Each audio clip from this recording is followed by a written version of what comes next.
don't care who you wanna ship. We're gonna read your fic and we're gonna give it shipwrecked. Ooh, ooh, ooh, Welcome to this week's episode of Shipwrecked. This week is a special episode. We're going to be celebrating Taneene's birthday.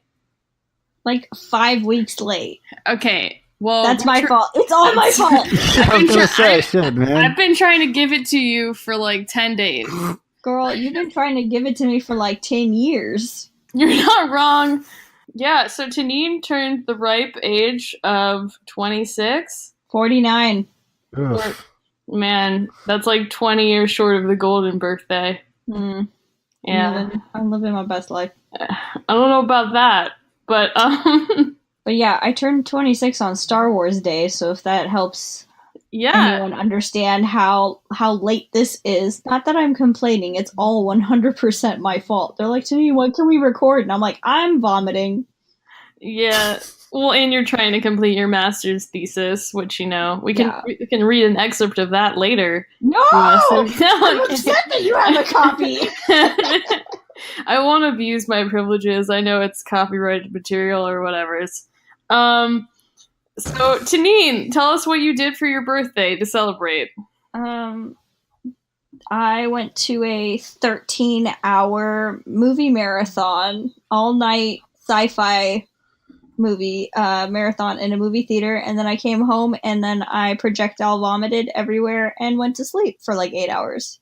That's the spirit. I'm proud of you. Honestly, I would not have made it through that many Star War.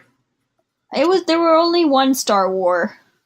It was only what Star War. What were the rest of them? Okay, so there was Serenity, garbage movie, by the way. What? Why do you like Serenity? You need to absolutely stop doing that immediately. Okay, first of all, I like Serenity, but second of all, why would you watch that on May the 4th? It wasn't like May the 4th themed. It was a sci-fi all-nighter that happened to start on May 4th.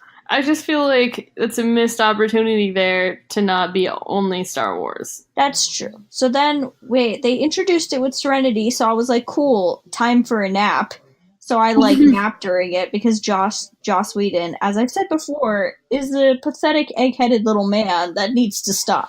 We have differing opinions, but I'm not stoked on what he did to his wives and his female stars. So. And the Avengers movies, not comparable, but, strikes against him. Anyway, second movie. He did an Avenger? Yeah, dude, the second Avengers movie and the first one. Why do you think they're so, bland and Wait, sassy? Joss Whedon did the second Avenger? Yeah, that's why it's so bad! Joss Whedon killed Spider-Man? That's the third Avenger! Oh, I still think I'm missing an Avenger. You haven't been over this. Dude, you missed Age of Ultron, the dumbest one. Okay, I'm gonna go watch that later and think about what I've done. How come you've never questioned where Vision comes from? No, I did question it, but I thought that was probably in another movie. I don't know. I was like, maybe Vision. A movie you missed. Vision probably showed up in Black Panther. I don't know. Wait, you didn't see Black Panther either? No. What the fuck are you guys doing over here? Wakanda forever, motherfuckers. I'm sorry. I watched Guardians of the Galaxy.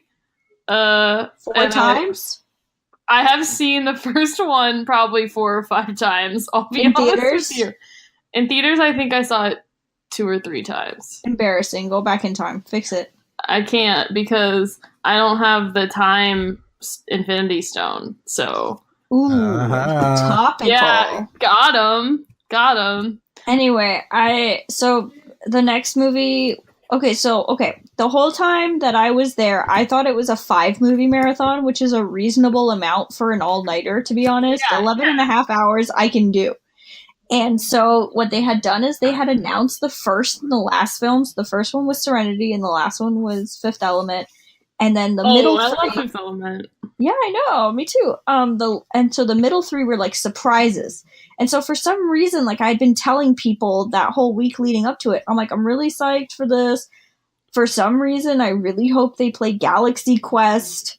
Oh yeah! Oh my god! I was like, I don't know why I really want them to play Galaxy Quest. Like, based on the movies that they've selected, it doesn't really sound like that they would, Galaxy like, Quest should have been the last movie. That would have been great. Quest. Yeah. So it's 3 movies, right, in the middle, and I'm like, it's Serenity, it's Fifth Element. There's 3 movies, so I'm like, all right, 3 movies in the middle. So I'm like going there, and so the second movie they announced is Spaceballs, and I was like, fuck yeah! If there's going to be a comedy set in space, it's going to be Spaceballs, Yeah, hell yeah! So I was like awake for Spaceballs. I was ready for it. And then the third movie that they announced, they were like Planet of the Apes. Oh, also because because it's a 2-screen theater. For the middle movies, you could choose between 2 movies. They were playing 2 movies at the same time. Whoa! And so, like, it was like Spaceballs or like The Last Starfighter or something. Who saw that one?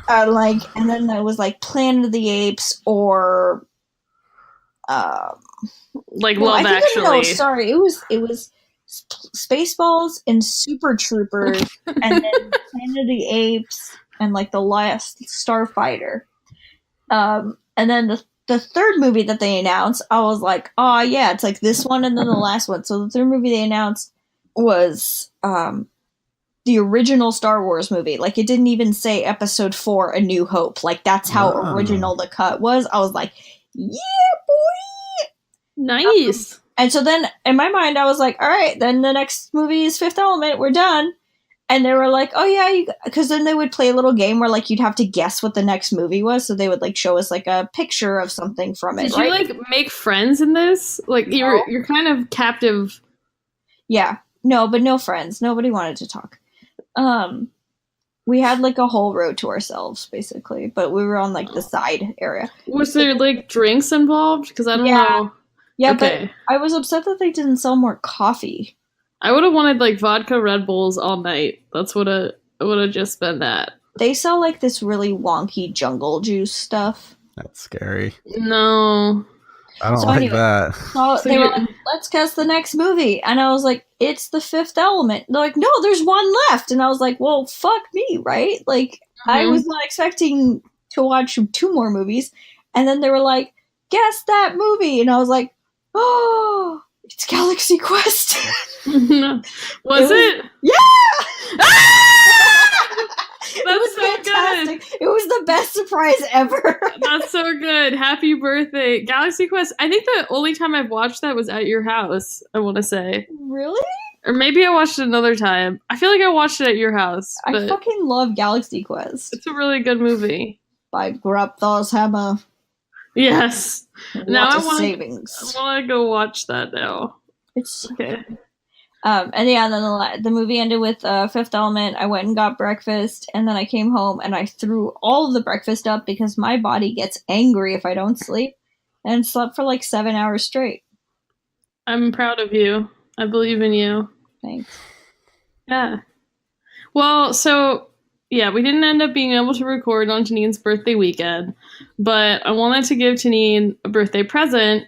So I scoured the internet for fics, and I didn't find one that was worthy of Taneene, so I wrote one. or to be clear, I wrote the first 2 chapters of one, which I think I'm going to continue. But I'm going to read the first chapter, and then Ryan's going to read the second one. But he hasn't read the fic, so he doesn't know. It's going to be rough.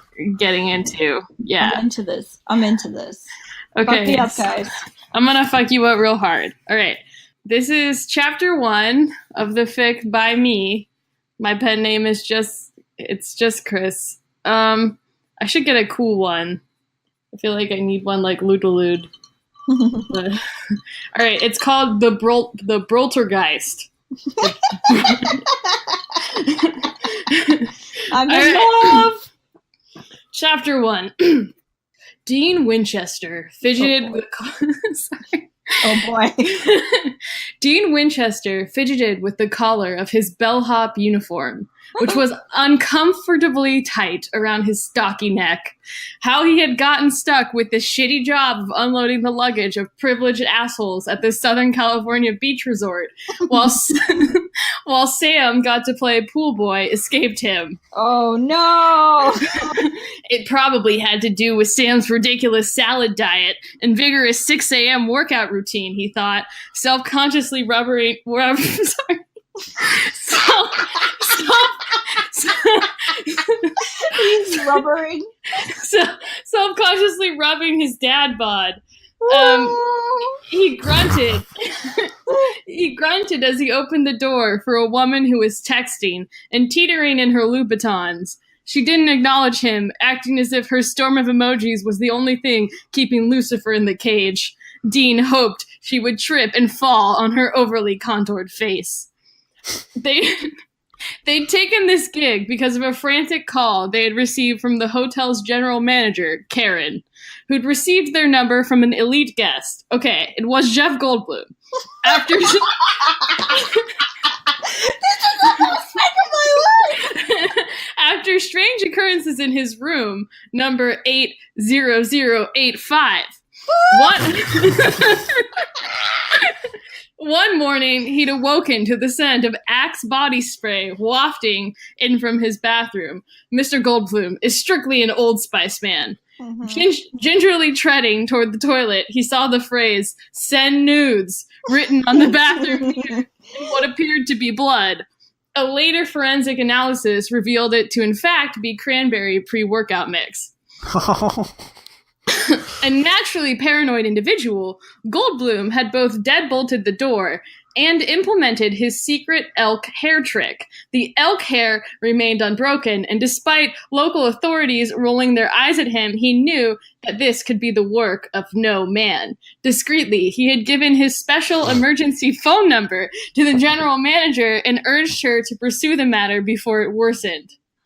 But the number had sat in the general manager's desk, untouched for a whole month, because she thought Goldblum was just an eccentric Hollywood type who had taken too many drugs and punked himself and then forgot about it in the morning. But then, the strange pre-workout writings and faint smell of Axe had started to appear again in room 80085, and worse, in other parts of the hotel.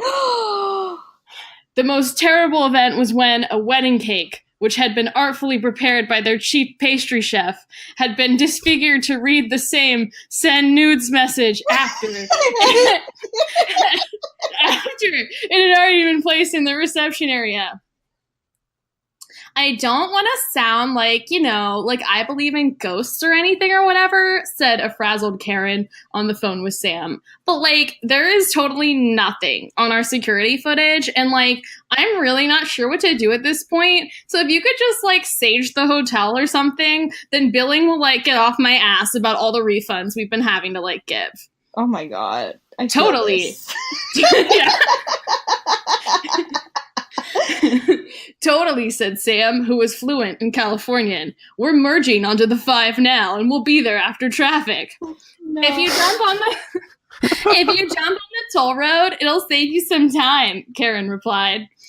Anyway, while they figured out who or what was haunting the hotel, Karen had given them, quote, jobs so they could blend in. It was easier than their usual method of bullshitting their way into assignments, but the fact that she'd ogled Sam and ignored Dean still made him resent her ombre-haired ass. But she had said she would pay them if they could fix the problem, and getting paid for their job was an entirely new concept that had never occurred to them in all 12 seasons. Dean tried to imagine having a giant stack of Cris singles to throw at his favorite stripper, Gemini, at Jumbo's Clown Room. Normally he would just flop in a 20 and wink at her, but he was determined that he would get a whole 100's worth after this job for her charming acrobatics. But all the thoughts of Gemini disappeared from his mind when he suddenly heard grunting noises coming from the bushes. He ignored the businessman on his Bluetooth who was motioning towards him in a frustrated manner and followed the sounds. Cautiously, he reached toward the revolver he'd hidden in his uniform. Black! Said the bushes. Oh my god. Why? Why do I do this to myself? I should have never gone for that last vodka Sprite. God damn it, Becky!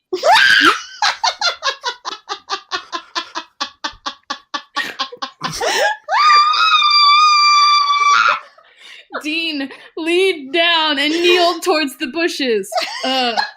Excuse me, miss? Do you need a hand? Fucking hell, Michael, I told you, stop following me! No, ma'am, this isn't Michael, my name is Dean. I'm the new bellhop. Well, fuck my life, the voice said. And then a figure started to rustle itself out of the bushes.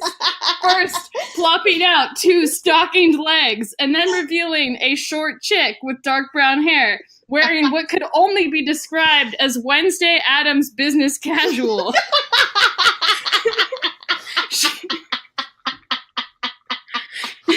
She wiped off her mouth.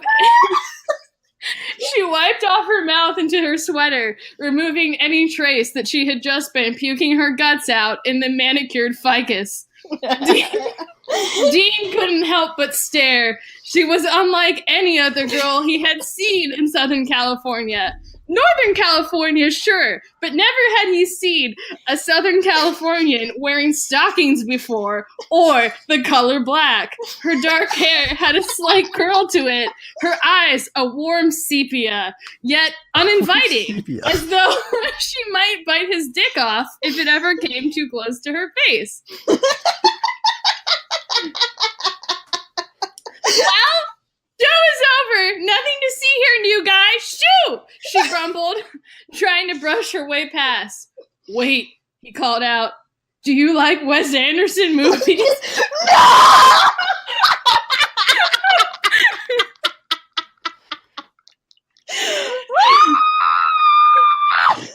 This stopped the tiny, freaky hot girl in her tracks.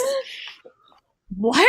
She said, turning around and looking at him with her wide... something written on my fucking forehead!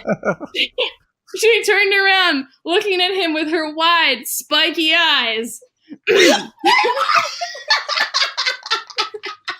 You just seem like the kind of girl who likes Wes Anderson movies. No! Not this again! She sighed, turning around and stalking back into the hotel.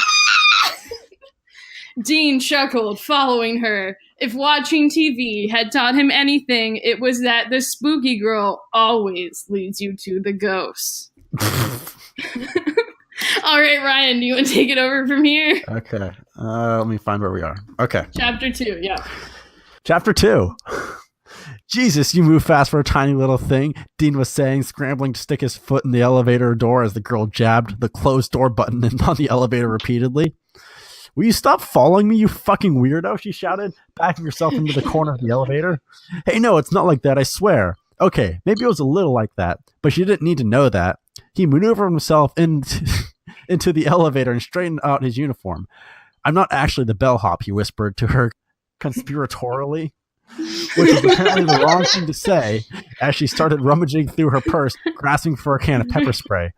Whoa, okay, slow down. I didn't mean I'm here for a case. I'm here to investigate the ghosts. Her eyes widened and she looked up at him, her mouth dropping open. She thinks I'm totally fucking nuts now. You screwed it all up again, he thought, wincing. I fucking knew it, she shouted, now pacing silently in the elevator, waving her arms around, still clutching the can of pepper spray. I've been telling them there was a ghost ever since the fucking writing appeared on the fucking Jeff Goldblum store. Everyone knows that if Jeff Goldblum says there's a ghost, there's a fucking ghost. But no! No one listens to Taneene. No one ever fucking listens to Taneene. Taneene, you've been watching too many movies, they said. Wait, you believe me? Dean looked at her with astonishment, his big puppy dog eyes brimming with hope in a new way that only a man who is actually a golden retriever's eyes can. I love talking about myself in the third person. I mean, Taneene loves talking about herself in the third person. Of course I believe you, she screamed, right as the door opened to the floor where all the quiet offices were located. She proceeded to drag Dean out of the elevator with alarming strength, shooing him, despite the fact that she was the one who was yelling. She yanked him into a small alcove with a Pepsi Cola machine. Did Karen tell you about Chad? She asked, her eyes deadly serious. No, Dean responded, trying not to get flustered about the fact that her knee was brushing his. Fucking Karen. Okay, well, let me give you the rundown, she said, brushing a lock of dark hair from her forehead. Dean gulped. About 2 months ago, this family comes to stay with us, and they have this 19-year-old son, Sean, and he's like really into working out in EDM or whatever. Okay, so I named the guy Chad, and then accidentally in the middle of the story changed it to Sean. So it was like a Freudian slip. I'll just start over. Just keep going. His name's Sean. Anyway. All right, so yeah, start He's a 19-year-old. Sorry, 19-year-old pumping iron. Yeah. So anyway, about 2 months ago, this family comes in to stay with us. They have this 19-year-old son, John, and he's like really into working out in EDM or whatever. So he was kind of the EDM thing is my favorite. No, anyway, he's insta-famous. Anyway, he walked out onto one of the cliffs to try to get a good selfie or something, and as he was taking it, he fell off. He what? Dean said, trying to process the sheer millennial bullshit of it all. He was trying to take a selfie, but he wasn't paying attention, and he fell off the cliff. No, Dean said, shaking his head. You don't mean to tell me. He trailed off, hoping she wouldn't say it.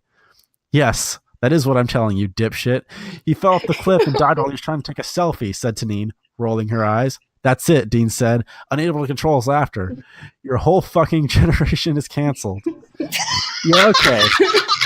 Laugh all you want, but he was staying in room 80085. The same one as Jeff. Yes, keep up, dummy, she said, nodding and then adding, you want to know the best part? What? Said Dean, but he felt he already knew. She leaned in, her face almost against his belly button, and Dean, for the first time, wished his face was that short. He found a can of cranberry orange pre-workout when they were clearing out his belongings. Well, Dean said, I guess we have our first fuckboy ghost on our hands. A fuckboy ghost! And that's the end. So I'm going to keep writing this, but yeah, that's chapter 1 and chapter 2 of the Broltergeist. The Broltergeist! Oh, now we get the title. Mm-hmm. I've never screamed so much in my entire life. I don't think that's true. I think it's... First of all, I think sorry. that's a bold-faced lie. Yeah, there's this video. If you go on Becky's Instagram, there's a video. It's like if you watch it without sound, it's like a really calm video of just the fire from the fire pit. Oh yeah, no, I was there. Yeah, if you read the caption, it says that's T screaming in the background. So if you turn on the sound, you just hear me in the background going, ah! And then there's another voice that goes, "Oh my goodness." Oh my goodness. So yeah, happy birthday, Taneene. I've never been blessed this hard. I can't even walk. I hope you can't walk. I actually still think my favorite line is Dean, for the first time, wished his face was his belly button. No, I think my favorite line is what could only be described as Wednesday Addams. Business casual! Yeah, no, that's pretty good. That's the most real fucking thing of my life. It is how I will describe you from now on. Also oh my god, Becky, I should not have had that vodka spray. Yeah. Oh, man. I'm gonna fix the typos and then send this to you. This is amazing. I'm gonna frame it. Oh my god. Well, our beloved listeners, I think if you're still hanging on to all that, we will have another episode next week. And I can't promise that we will deliver on anything else that we've promised, like a Shrek episode or quality what other content. things quality content. Yeah. But you can find us on Twitter, or you can find us on our website. But at this point, I feel like you know where those things are. So yeah, congratulations, dipshits.